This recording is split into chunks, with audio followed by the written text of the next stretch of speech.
Hello and welcome back to Pathfinder Wrath of the Righteous. So, we are in a new city. This is in theory somewhere where we're going to be able to talk to people. They're not going to attack us. There's going to be like dialogue options. It's going to be cool, and it's all with demons, so a lot of fun stuff. However, I did notice that this looks like a dead end. And because it looks like a dead end, we're going to walk to it just to check that it is a dead end. And there we go. It is a dead end. However, there is treasure. Let's grab it. Okay, what have we got? We got Buckler and the Colorless One's remains. Okay, that's a lot of lore. Let's see what we got going on here. Was that a difficult perception check? DC 36, so not particularly difficult. I was going to say, it's weird that we didn't get it, but we didn't even get in range before we got through it. Okay, cool. Right, so what's the Buckler? Buckler are protective elements. So it's a +4/1, very good base armor on it. Whenever the wielder of this +4 Buckler becomes the target of a spell that deals elemental damage, even if such an effect was prevented by spell or elemental resistance, he gains immunity to the corresponding element for 1 round. That's pretty good. In fact, that's not just pretty good, that's very, very good. Yeah, okay. Is it better than whenever the wielder of this +2 light shield is hit with a touch attack, melee or range, the enemy suffers 2d6 force? I think it is. Yes, I think this is better. Now, the thing is, we're not a buckler user, we're a light shield user. Now, it doesn't really matter for us, but I believe it does matter for Camellia, because I don't think she can use light shield, which is why I made the differentiation between, you know, having her use bucklers and us use light shields. But for now, given that Camellia's not here, what she doesn't know won't hurt her. Our secondary one, I think, is fine. I think this is absolutely fine. So we'll keep those two on. Okay, cool. Right. Next up, we have what appears to be a large amount of lore. Now, this looks like one of the items that in the previous zone, we would put into the Crusade table, and it could potentially give us it could give us items and relics with bonuses. Now, currently the Crusade table doesn't exist as a concept, so I'm not entirely sure how this is going to exist as a concept, but anyway, we'll see. Captain Kurz became famous among the pirates of the Abyss after he slew the legendary monster called the Colorless One. I was just thinking, Captain Kurz, Colorless One, is this a white whale thing? As in, instead of Colorless One, it's Moby Dick, who I think was a white whale. Therefore, it's a captain going after a colorless thing. I think that's the connection we're getting here. Either that, or it's just, you know, a disconnected coincidence that I've just made in my brain. But anyway, this monstrosity spawned from the calcified remains of the demon lord Collifer. His body became an island, his blood became crystals, and a disgusting ichor that seeped through the isle's crags gave life to a monster, a crystalline ooze of mythic proportions. Silent and unseen, the creature slid through the waves of Ishar, waiting for airships. When spotting prey, its tendrils shot out of the water like monumental pillars and shattered decks into splinters. The translucent slime engulfed the sailors' bodies and slowly dissolved them. The Colorless One also attacked border settlements, devouring everything in its path, and leaving nothing except bloody ooze and acid-scarred buildings behind. No weapon or spell could overcome this beast. For Captain Kurz, hunting the Colorless One was a challenge. Stalking the beast in Ishar for 3 years, he figured out that the Colorless One regularly returned to Collifer to recover its strength and drink from springs tainted with the ichor of its progenitor. Kurz set up an ambush next to one of such rivulets, catching the Colorless One unaware. He gave a signal, and the fire spells ignited, encircling the mound of predatory slime in an incendiary wall. The creature boiled, foamed, and raged in the trap, but could not break out. The thing was dying, but too slowly. The fire magic ran its course, and the incendiary wall began to fade. The Colorless One attacked, grabbing the pirates and devouring them one after the other. The outcome of the fight hung by a thread when a flaming arrow streaked through the sky. It was Rabid Bitch, Captain Kerr's airship, and he was piloting her straight into the Colorless One. Her sails and her hull were ablaze, lit by the pirate's steady hand. The captain himself stood at the helm. The burning vessel struck the pile of slime like a battering ram, and the explosion shook the island. The monster's chunks were tossed hundreds of feet away, where they writhed helplessly and dried into crystalline powder. Wafts of poisonous smoke rose to the sky, and a toxic cloud swelled over the site of the explosion. And it was from that cloud that Captain Kurz triumphantly emerged, much to the joy of his remaining crew, covered in burns and sores left by the caustic slime, but alive and victorious. The tale of his hunt became a legend among the denizens of the abyss, and the Colorless One became a small pile of crystallic refuge. However, it still remained a modicum of its It still retained a modicum of its terrifying power. Okay, cool. I'm assuming that this is something we can turn into a relic. I don't entirely know, but that would be my assumption. Okay, happy I turned around. We got an item upgrade, and we got a random piece of lore.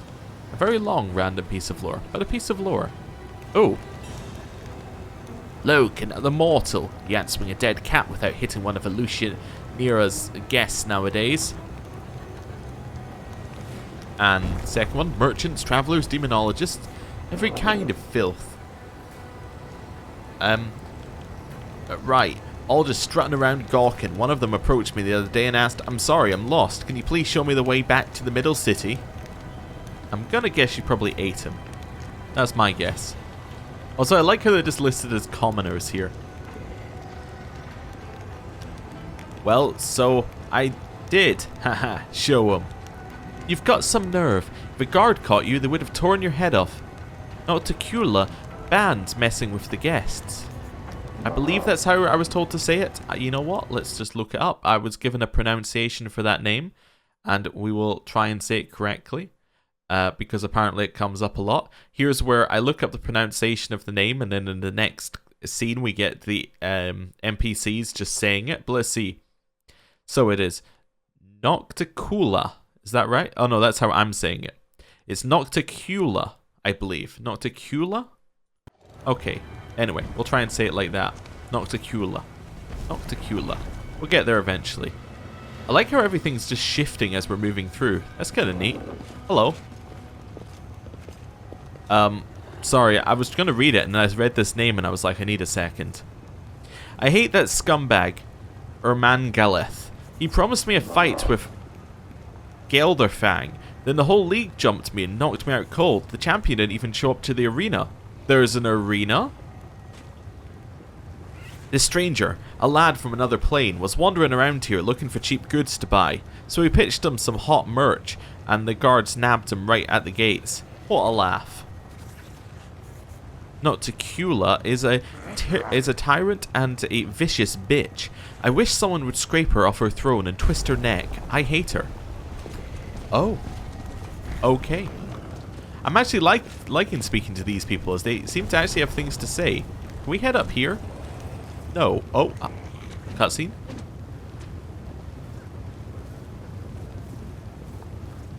Oh, are we meant to help? Is that what's going on here? I used to be a successful slaver once. I took just one word from Chimera and here I am, banished to this rat hole. I sure could use a drop of shadow blood right now. Just a teeny tiny itsy bitsy little drop. Knowledge Arcana? The abyss is chaos and everything in it is constantly changing in both appearance and nature. Even the architecture of the city is in constant motion. This is the guiding principle of its design. Alright, what else have we got here? Why is it so cold? Why do my teeth ache? Please give me another hit of something. You used to be a guard to Chimera herself. When did I lose it all? Bloody shadow demons that took everything from me. I don't know what... maybe it would just move the camera so we could see that things were shifting. Can we join in this conversation? Spare a coin for a former arena gladiator who was mutilated by the damned fighters of the Horindian League. Hey, there's an arena. Oh, it goes up and down. That's what we were...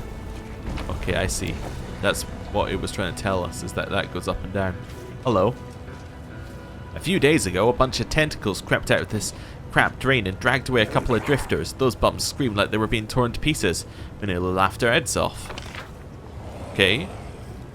So can I walk over this? I think I can when it's down. Is that what it was telling us? Let's see. We'll wait for it to go through another cycle. Come on. Whenever you're ready. No? There we go. So we can walk across it. Cool. I'm not going to walk across it yet because we can go up here, but we can. Okay. That's what it was trying to tell us. Oh, we got a slave over there to the left. Hello? The slave darts a wary glance at you, but doesn't dare to speak. Not a freaking chance you're gonna get a fair shake out of Shamira. She'll chew you up and spit you back out. You'll be right back here in the slums freaking blink, I'm telling you.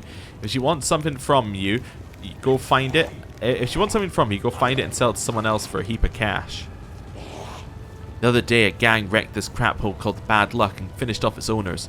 Now the tavern belongs to someone else. It's time to draw knives and stab the guards. Lucianira is a free city. Alright, so that's what the Wanderers say. Hello. Nocticula is a oh, we've already read that one. Right. Let us be off. Beggar, anything new? Lucianira honors Arushale and her friends. Oh, they know her name. That's interesting. So we can climb up here. What are these? Are these just bits that move up? I think these are just bits that move up and down. Interesting. Alright, let's athletics up here. Oh, right, and then we end up there. I see. Don't really want to be up here just yet. Let's go back down again. I'm glad I was useful to you. Okay. Oh, that also goes up and down. Interesting. What's this? Things to see in Lucianira. Oh, cool. Actually sounds like someone we should be reading. Like now. So that we know what we're meant to be seeing. Lucianira attracts a great number of guests to the Abyss with its captivating ambiance and exotic delights. If you're planning to see the city by yourself and fully appreciate everything it has to offer to seasoned travelers, you absolutely must include the main sites of this wonderful place in your itinerary. 5 famous attractions in Lucianira. Number 5. The Battle Bliss. The fabled combat arena where you can watch battles unfurl between the most unimaginable creatures from the Abyss and other planes. Fights between infamous demonic duelists, large-scale free-for-alls, slaughters of defenseless slaves. You can see it all. All you have to do is pick the time and the event. Number 4, the Flesh Markets, a massive slave market of the richest variety that yours truly has ever seen with her own eyes. It offers first-rate quality product for all uses, be it for work, pleasure, sacrifices, or other more sophisticated purposes. Number 3, the 10,000 Delights. This house of passion and pleasure offers its services to all who seek carnal satisfaction. Guests are attended by true masters of their trade, who are so skilled that you just won't be able to leave. Literally. So be careful about unleashing your lust and wildest fantasies, for half as many visitors leave the main gates of the 10,000 Delights as enter. Number 2. The Harem. Do you dream of witnessing abyssal political life? The Harem is the civic center of Lucianira and the place where Nocticula's closest associate, Lady Shamira, currently presides. Enjoy this facility's magnificent architecture as well as its exciting and fast-paced show trials. Nocticula's Palace. There is no question that the Palace of the Midnight Isle's sovereign is the #1 spot for any interplanar wanderer. The structure's grandeur, elegance, alluring grace, and imposing monumental scale are absolutely awe-inspiring. Truly, only in the Abyss could these qualities have come together in a single architectural masterpiece. Alas, yours truly never got a chance to take a peek inside this gorgeous edifice. Will you, dear reader, perhaps have better luck? Below, there is an addendum in small print. Note, despite Lady Nocticula's orders that dissuade citizens from murderous excesses in public spaces, the streets of Illusionera, particularly its dark alleys and seedy nooks and crannies, may present you with some unpleasant surprises. Given the possibility of these unfortunate developments, I would recommend having planar shifting spells prepared, or at least some means of teleporting to safety. Okay, cool. That was quite useful. We know what there is to see. Alright, so we got some guests here. You hate that scumbag. Okay. Yeah, okay, we're getting repeating dialogue, so I'm just going to skip it now. What's that? Living in Illusionera sucks if you can't fly or move around using magic. Okay, I'm going to guess this is why I was told about Dimension Doors so many times. Probably because it's relevant. Let's move. That would make sense. So what's this place that we just found? Bad Luck Tavern. So that's the place that's got new ownership? Well, you know, you're in a new city. Tavern's always a good place to pick up some rumors. Also potentially has a shop where we can ditch a bunch of our stuff. Oh, also has some rooms where you can acquire some new stuff. Prismatic ring. What's a prismatic ring? This ring allows the user, I'm guessing, to cast an improved version of prismatic spray once per day as a 17th level wizard. The wearer can recharge this ring by consuming spells which the sum of their levels must be equivalent to at least level 9.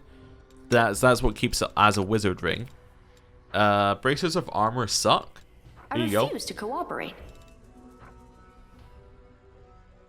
That's because it's a ring, and it goes in a ring slot, not a bracer slot.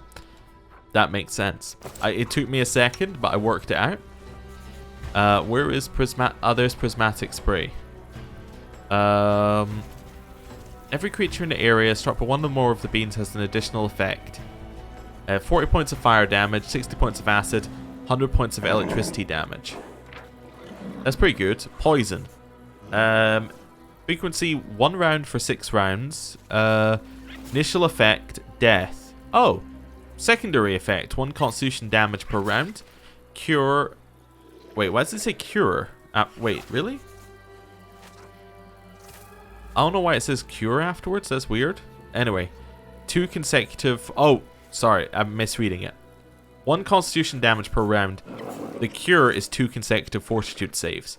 Disintegrate, which fortitude negates. Become friendly. Euphoric tranquility spell. Send to another plane forever. Will negates. Creature struck by 2 rays receives both rays effects at once. So it does 7 rays with shootout. If you have 12 hit dice or less, you're blinded. And then every creature takes an effect based upon what ray hits it. That sounds really good. That sounds nuts, but also really good. Okay. Quick save. Next room. Oh, we'll have that. Something is not right here. What's not right here? You spotted the trap? Yep. Okay. Which we can disable there. Perfect. Back into this room. Pick the lock. I finished here. Wonderful. Is there We got more? some cold iron. Like that. Like that a lot. Slaves, guests. Okay, what have we got in here? Outside. We don't need to go outside. Okay, where's this room take us? Outside. Okay. Again, don't need to go outside. Familiar face. I'm worried that it just says familiar face. Hello. This halfling with his horribly burned face and crimson whiteless eyes looks strangely familiar. After a moment's recollection, you remember his features. This is the sobbing man who stumbled into a nest of Vescavers and lost his sight as a result. Luckily for him, you arrived just in time to pull him out of that ditch, only for him to end up in an even more dangerous and sinister place. Ah, right, yes. That I remember him slightly. Who are you? The halfling scanned you suspiciously with his terrifying red eyes. He speaks in a silken voice while his hand carefully hides under his clothes where undoubtedly a weapon is hidden. The name's Sam Crow, and just who are you? Don't you recognize me? I saved you from those Vescavers. For a few seconds, the halfling is silent, stunned, then exclaims in excitement. From one eerie eye, a single bloody tear appears, out of sheer emotion perhaps. Oh, I thought your voice was familiar, but for the life of me, I just couldn't remember where I'd heard it. So it was you! Oh, what a surprise. And a joy! I thought it was a goner, and then you grabbed me by my skivvies and snatched me out of the claws of death. I never had the chance to repay you. When I came to, I looked around and there were Crusaders everywhere. My first thought was that they had got me. They had caught up to me, those pious dogs.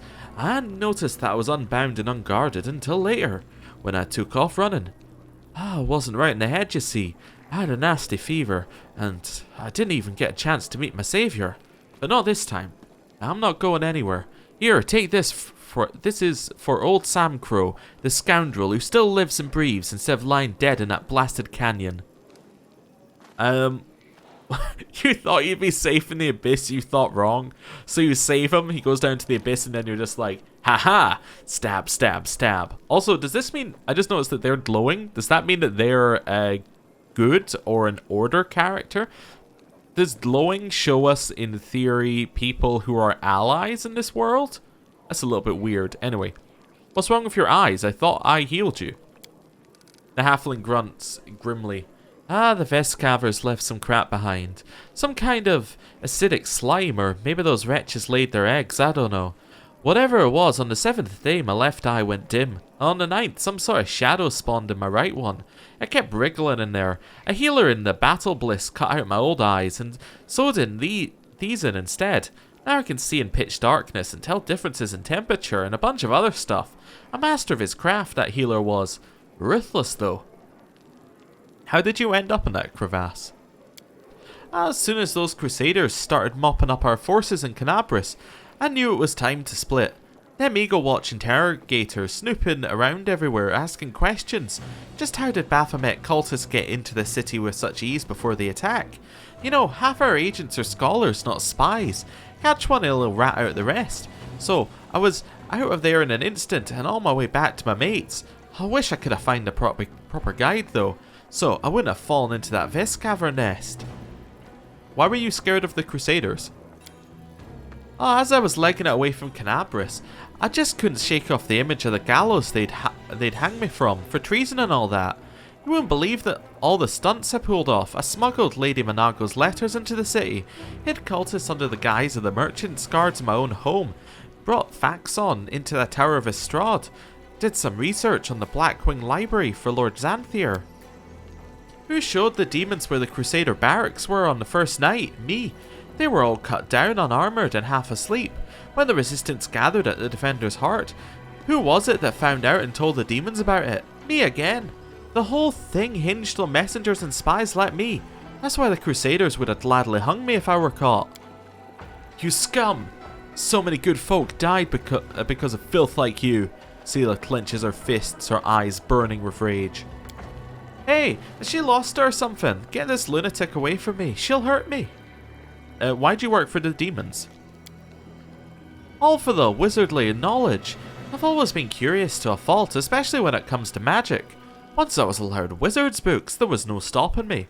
So I met a guy who let me read a whole bunch of banned books. It wasn't until later I found out he was an apprentice of Xanthier the Plagued One himself. Now, that one knows a lot. So, I asked to be a Plagued One's apprentice too, and that's how I chose my side. What are you doing in the abyss?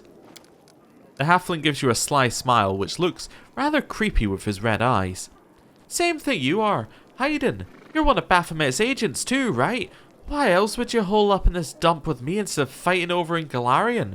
I have a keen eye, heh. I can spot a fellow cultist from a mile away.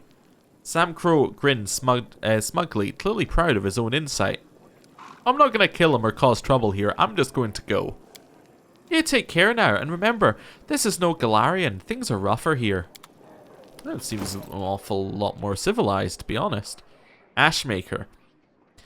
This +4 Flaming Burst Quarterstaff grants its wielder a +2 bonus on attack rolls and caster level for all evocation school spells. Well, that is an Ember item. However, Ember isn't here right now. So it's a Nenio item. Nenio looking pretty cool as, you know, kind of a a cheap version of a fire mage. I'm gonna grab this. Is this a teleport I can take back?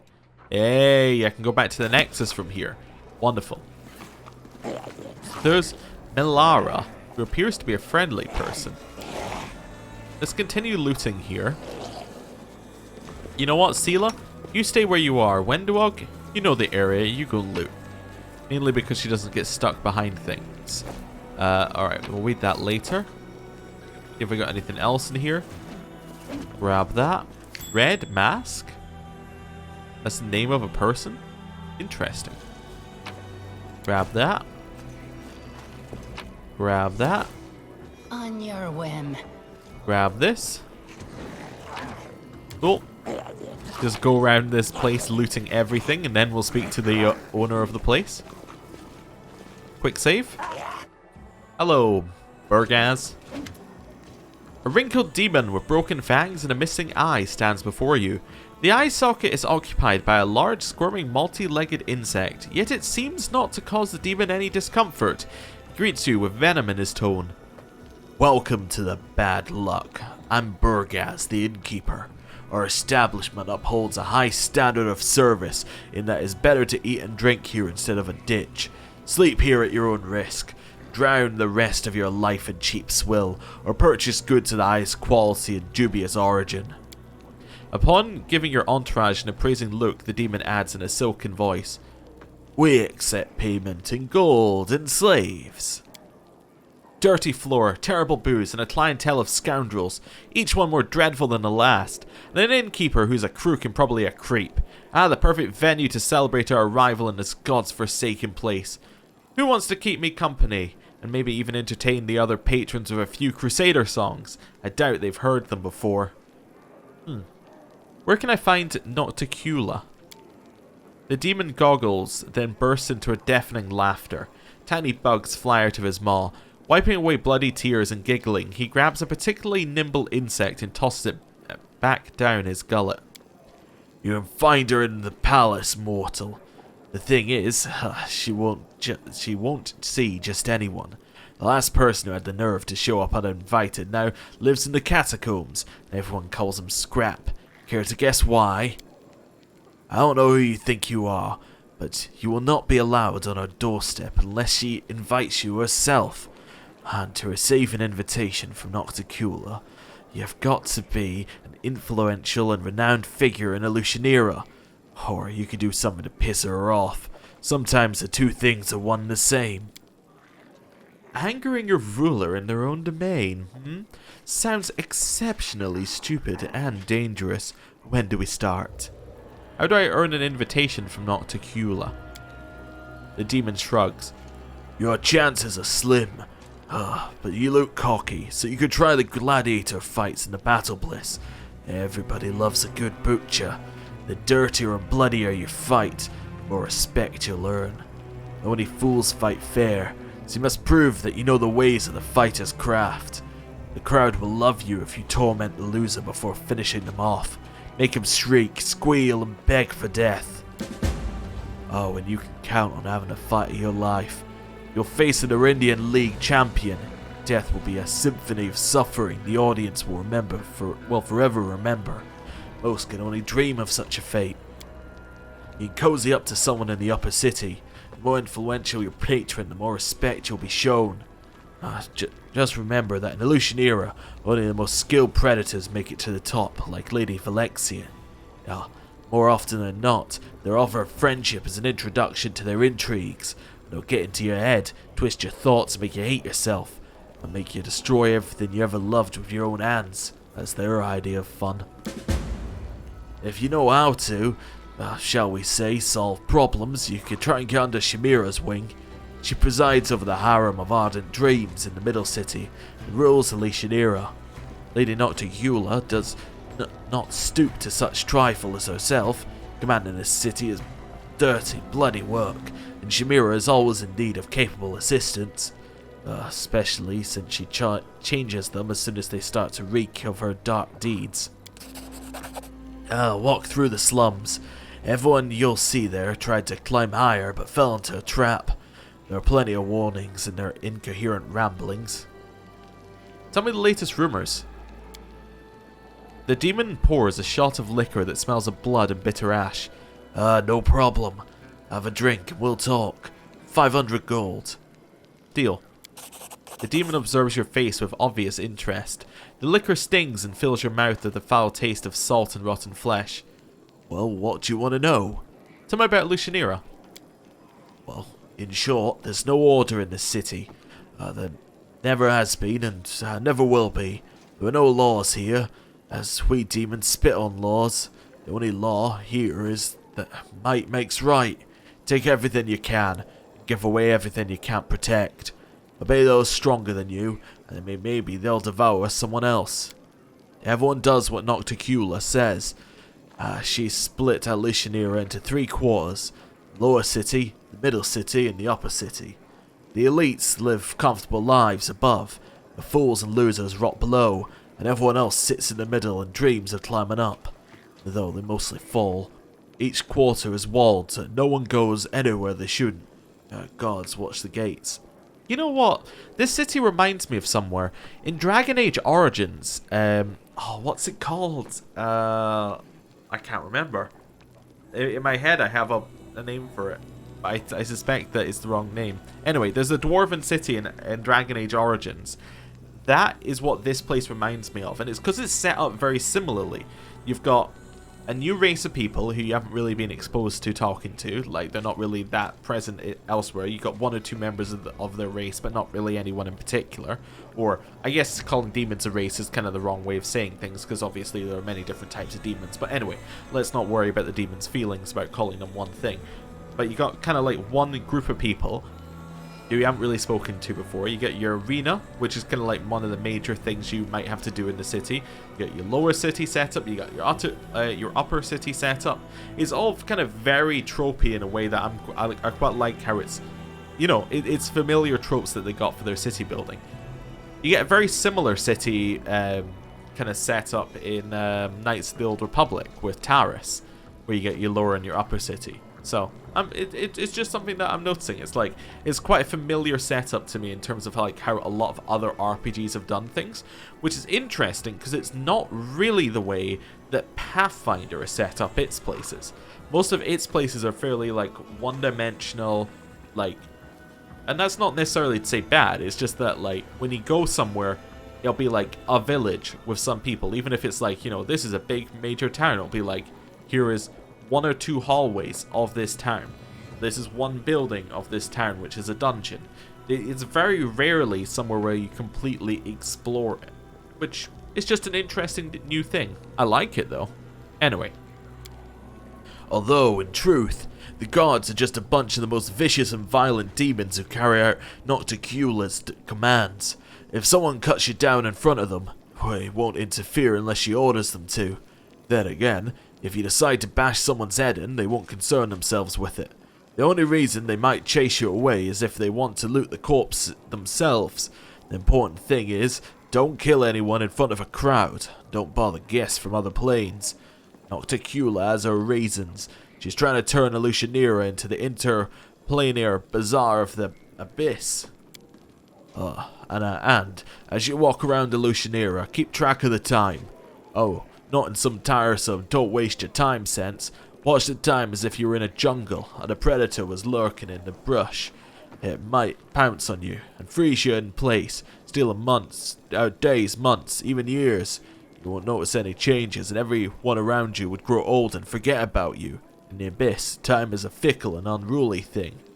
I wonder if that's a real mechanic or whether it's just like some flavor text. Like, I wonder whether if you spend too much time doing something, years will literally pass. That'd be interesting, especially if you go back up to the Crusade map mode afterwards and then that has an effect.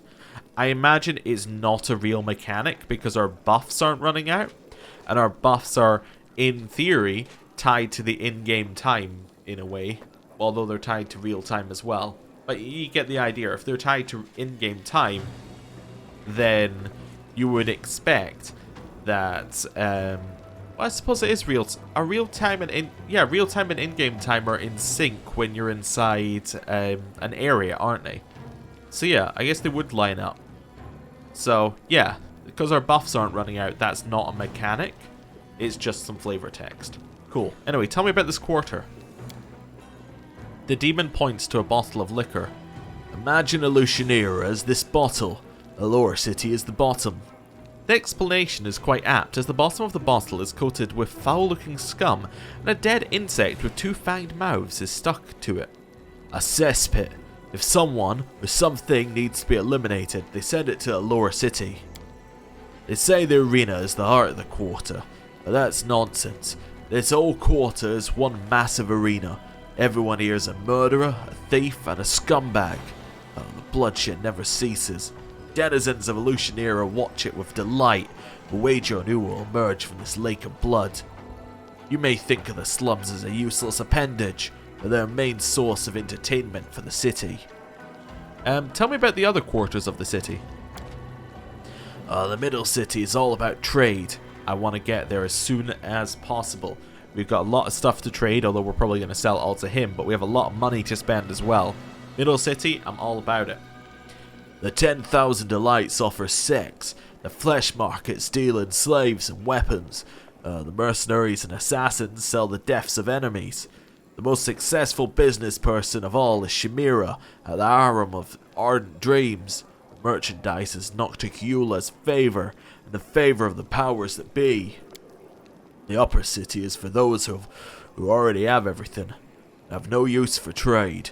Imagine if you were a creature of divine power that could live in complete comfort, free of almost all limits. That's the kind who live in upper city. You'd be wise to stay away from them. In the lower city, they'll just kill you and defile your corpse. The upper city, they'll pull your soul through your nostrils with a red-hot needle, cook it in a stew, and then force you to eat it. Wash it down with a cocktail made from your eyes and marrow. Are there many folks from Golarion here? Quite a few, but most of them wear special accessories. The demon draws an imaginary circle around his neck. They're slaves is what I mean, or mates sometimes. We do get some free ones from time to time. Scum as a rule, the only type who can survive amongst demons. Elves, your kin, make their way here more often than others. You lot know your way around portals, into planar travel. Also, your kin and Kyonin like to dump their trash here, ones who reject the do-gooder ways. Everything is clear. Oh, one last thing, mortal. You must have noticed that Lucianera was not built for your kind. It'd be easy for you to get lost in our streets and die an inglorious death if you don't have to fly or teleport. Why should I want you to die when you're still drinking? Take this. If you lose your way, take it to any arch, and it will transport you here. Not to Kula's idea. Lead guests from other planes, such as yourself. Okay, I'm leaving. Piss off, stranger. Stay away from the diseased. If you tried to bring some crap here, I won't let you in. Okay, cool. Let's save. Hello. Bed, booze, a bargain. What brings you here? Show me your wares. Okay. The demon kicks open a large chest filled to the brims of all sorts of things. There are weapons and bloody clothing. It seems that these items once belonged to visitors from many different worlds. Here you are, have your gold ready, I don't offer credit. The demon's voice drops to a whisper. By the way, I have something unique I can only offer to you. The Naharindian crystal. It holds incredible power. What's a Naharindian crystal? I've never heard of one before. You haven't heard of them? But everyone in Lucianera talks about them non-stop. Well, listen. This lot of demons appeared, and they were so strong, you wouldn't help but wonder how they acquired such power. And the strange thing is, those same demons used to be common riffraff. Then they became... well, I don't know what they are, but whatever it is, it's strong. Rumour has it these supposed Naharindian crystals are the source of their power. Nobody knows what they are or how to get them, but everybody wants one. The word has grown quite popular. These days everything is Naharindian this and Naharindian that, no matter where you look. It's all hogwash and lies, of course, but my crystal is the real deal. Don't ask how I acquired it, that's my secret. I could sell it to you. Fascinating, I'm interested. Oh. Okay, I kind of expected this to not be a deal in the screen, but okay. I will buy a Demon Slayer soup. Seems a bit odd for a demon to be selling it, if I'm honest with you. He doesn't appear to be selling a Naharindian crystal. Oh no, there we go. The amulet grants its wearer a +1 competence bonus on knowledge world skill checks. For 50,000. It's obviously fake. Also, he had weapons and clothing, but yet has no weapons and clothing. I'm going to buy the Naharindian crystal because he told me to. Basically. It's not a good reason, I'll admit. As reasons go, it's pretty bad. But I'm going to do it. Mainly because we're actually not going to lose any money on this. At all, I think. I think we're actually going to make money. Yup. We are going to make money. Because we are stinking rich. Like, before we were rich, nobody uses scimitars. Now we are stinking rich. Anything that's named, I'm still not going to sell. That is amazing. Nobody uses scimitars, but that looks amazing. Anyway. Sell them. Scythe +3. 3-shot composite longbows. Speed corrosive short spear. Keep for a second. Unholy. That one's not even good. Heavy shields. Get 1 breastplate, 2 breastplate, 1 chain shirt, 6 chain shirts. Yeah, I think we might be able to afford it. I'm just going to throw that out here that I think we might just come in just a tiny bit under here in terms of being able to afford it. What do you think? Do you think we were able to afford it yet? Yeah. Yeah, I think we're okay. You know what? Anything that's just a +4 buff, honestly, don't need it. It's a trap. Like, to keep it. We just don't need it at all. Huh. That doesn't even seem that good. I don't remember picking it up though. Yeah. Okay, so we'll sell all of that. That seems like a good start. Deal? Oh ho! We're insanely rich. That's great. Okay, we didn't pick up anything new. I was trying to think if we had anything else. Why do I not have those on you? Because you don't use enchantment school spells. Okay, well, you know, that adds up. I did get this, which is new. Also, while we're here, there we go. Copy to spellbook. Cool. Looking pretty good. Hey, why don't you wear this Naharindian crystal for a +1 bonus? We could probably get rid of our natural armor, I suppose, bonus that we have. But she is better at knowledge world than us. Right. Quick save.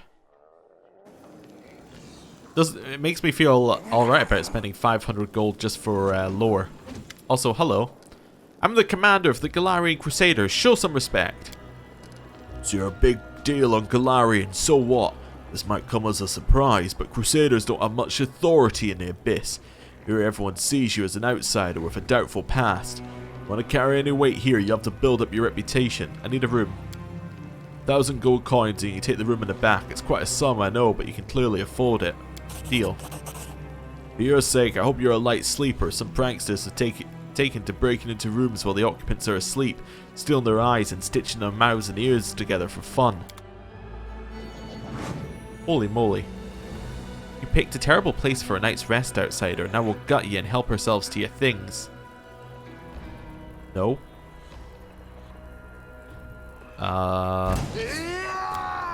Okay. Well. I don't really want to do this fight. I was more just check. What I really wanted to do was check what the like the rest screen looked like here. Good to know that we can have a fight here if we want though. But I don't really need to rest here, so we'll leave it for just now. We'll come back and rest here later, maybe. I'm also not going to tell him I'm commander of the Crusaders, and that's why I paused. Or not paused, that's why I saved beforehand, because I didn't want to tell him.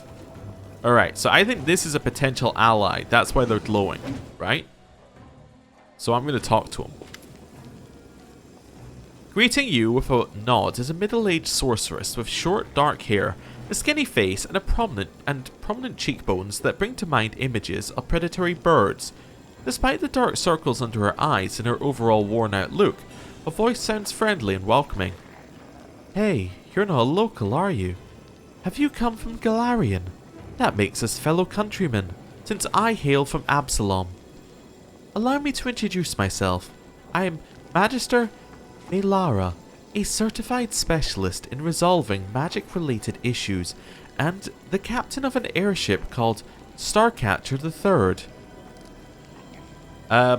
What's a sorcerer from Absalom doing in this rat hole in the middle of the abyss? For a couple of seconds, the woman's gaze grows distant, and a bitter expression appears on her face before quickly fading. I suppose you could say that I'm trying to cheat my own fate. In the current stage of my life, the abyss seems like the best port to call home for me. There aren't a lot of experienced and, at the same time, trustworthy captains around here, so I never sit idle. You seem honest. How did you manage to survive in this place? Frowning a little, Melara crosses her arms in a resolute gesture. I see what you're getting at. You're asking how a captain who doesn't grab everything that isn't bolted down, a captain that doesn't steal cargo, doesn't throw passengers overboard, how they can survive surrounded by a gang of bloody pirates. My answer is simple. My principles protect me. I strictly follow the unwritten aeronaut code. I never ignore those in distress. I never attack other vessels, and I honour the integrity of the cargo that I am entrusted with. Maybe I look like an idiot to the other captains, but I don't care. My doggedness earns their respect, even if it also provokes their ire. Besides, they know that I'm stubborn, and I'll defend myself till the very end. I suppose that's the real reason why they haven't slit my throat and seized my ship yet. I'd like to know more about you and your ship. I can understand your curiosity. You won't find another ship like Starcatcher III in the Abyss. Actually, captains like me are a rarity here as well, for obvious reasons. Tell me about your ship. Starcatcher III, as you can guess by her name, is not the first ship I have captained. But she is, without a doubt, the most technologically advanced, and she has been through the most amazing adventures. She's the most reliable and neat vessel you can find in the Midnight Isles. She and I, we've been through serious hardship more than once, but my ship has never failed me. Once Starcatcher III even made a short raid to the Rift of Repose. The place where the souls of murdered demon lords slowly disintegrate, imprisoned inside crumbling stone sculptures. Plus, I should also note that Starcatcher III has a unique reputation in these parts. She has never participated in pirate raids, never transported smuggled goods or slaves, never passed by other vehicles in distress without providing help, and has never been in service to any of the demon lords. I can't think of any other ship in the Midnight Isles that enjoys such a good and honest reputation. Mealith utters the last words with pride, as if she were talking about a living creature instead of an airship. Who works on your ship? I handpick my crew personally and extremely meticulously. I try to recruit those who are not completely corrupted by the prevailing customs of this place, let's put it that way. Even here there's a chance, a rare one, but still a chance to meet a mortal with a good heart, who though poisoned by this malicious environment has not yet beyond redemption. I do my best to help these people, and if I'm successful I give them enough gold so they can relocate to some other plane, then I send them on their way. I hope that this way I'll be able to save at least some decent souls. Alas, in this case, failures come more often than successes, so to protect my good-hearted but corrupted crew from making irreversible mistakes, I have to rely on some spells. With a smile, Melara taps her finger against her temple. I call it disciplinary thought correction. Starcatcher III, so there was a second and there was a first and a second. The cheerful smile of the sorceress fades away. Starcatcher II crashed on the rocks of Alenethia. We were sailing over Mahara Island when a mutiny broke out. It's an evil place where discord and hostility fill the air like a noxious miasma. A part of the crew tried to seize the ship. The others remained loyal to me, and a massacre ensued. Defending myself, I had to fight my friends till I was the last one standing. The last survivor, all by myself. I barely managed to guide my ship to Alanethea. But when I was bringing her in to land, the rocks tore into her like a fishmonger gutting a fish. Starcatcher II was irreparably damaged. As for me, I escaped with a couple of bruises and a chipped tooth. The sorceress squeezes out a bitter smile. As for Starcatcher I, it was because of her that I decided to settle in the abyss. How'd you wind up in the abyss? The face of the sorceress becomes grim. Her words seem to come from somewhere cold and remote, as if from the grave. I was once a member of the Arcanum Miriam, the most prestigious magic academy in Absalom. Back then I was a captain too, and I delivered special cargo and passengers at my colleague's request. I'd been assigned to a risky and extremely important rescue mission on the plain of Abaddon. I had to rescue a group of Pathfinders who had gotten into hot water there. I literally ripped them out of the claws of the Gravedragger, the herald of Xiphus, the god of accidental and pointless death. And that son of a bitch never forgave me for that show of disrespect. He put a curse on me. People around me started dying, both those I cared about and those I'd never even heard of. News of horrible, pointless, and tragic accidents that cut lives unnaturally short followed me wherever I went. But nothing happened to me. I managed to get out of trouble. Any trouble without a scratch, even when violence raged all around.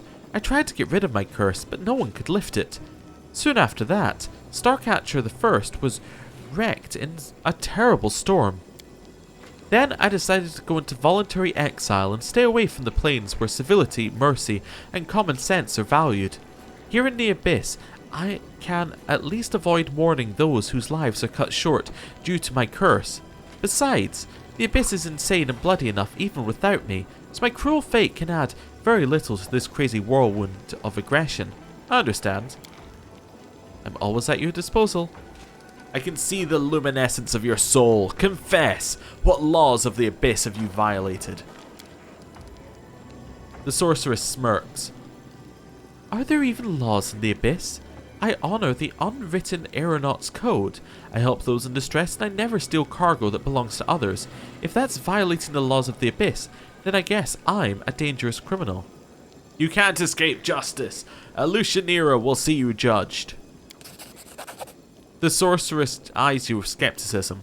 There's no justice in a Lucianera, even if you manage to find someone to serve as a judge. Do you really believe that they will abide by any laws? Besides, there are no laws here. Alright, well, see ya.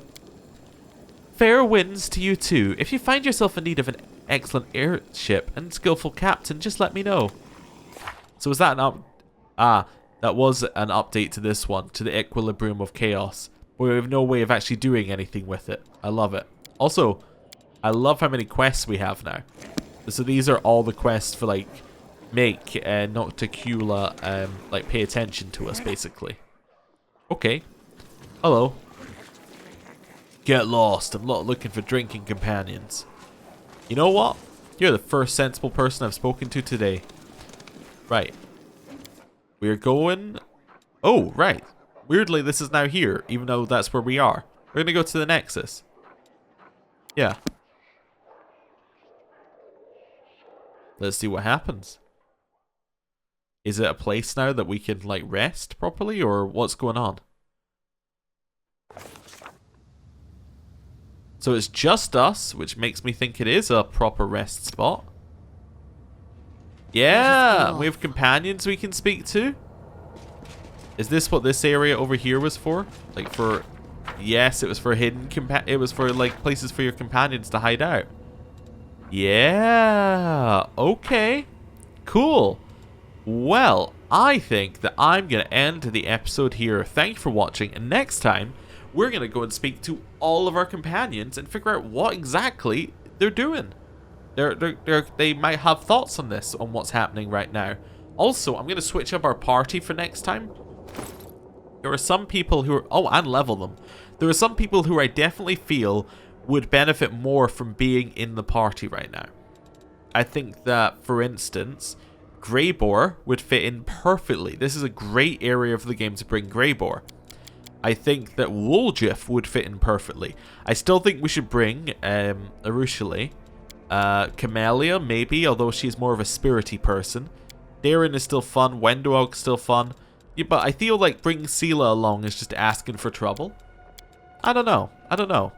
So let's try and think of a party. Like, so we'd have Greyboar, Woljif. Probably don't need to bring Camellia. So Greyboar, Woljif, Arushale, Wendog, and then... Would we bring Nenio or would we bring Ember? Ember could have fun things to say, but I kind of get the feeling that I'm going to bring Nenio along. Although that would give us 2 haste and 2 trickeries. We're kind of overlapping a little bit. Maybe I should bring Ember along. Just to bring along the other one for a while. Like the other mage. Just so that I don't like completely forget that I have one and just start using... I don't know what... Nenio exclusively. I don't know why I forgot Nenio's name. But yeah. Maybe I should bring... Yeah, I should definitely bring along Ember instead. Just so that I mix things up a little bit. Anyway. I was also just thinking, do I bring Soasil or do I bring Darren? I bring Darren, even though I want Soasil's Death Ward, it's kind of the wrong place to bring him. Although bringing the wrong people could also be interesting. Like if I brought Regil along, that could be very interesting to see how he reacts to the city. Anyway, ending the episode here. Thank you for watching. I'll see you next time. Goodbye.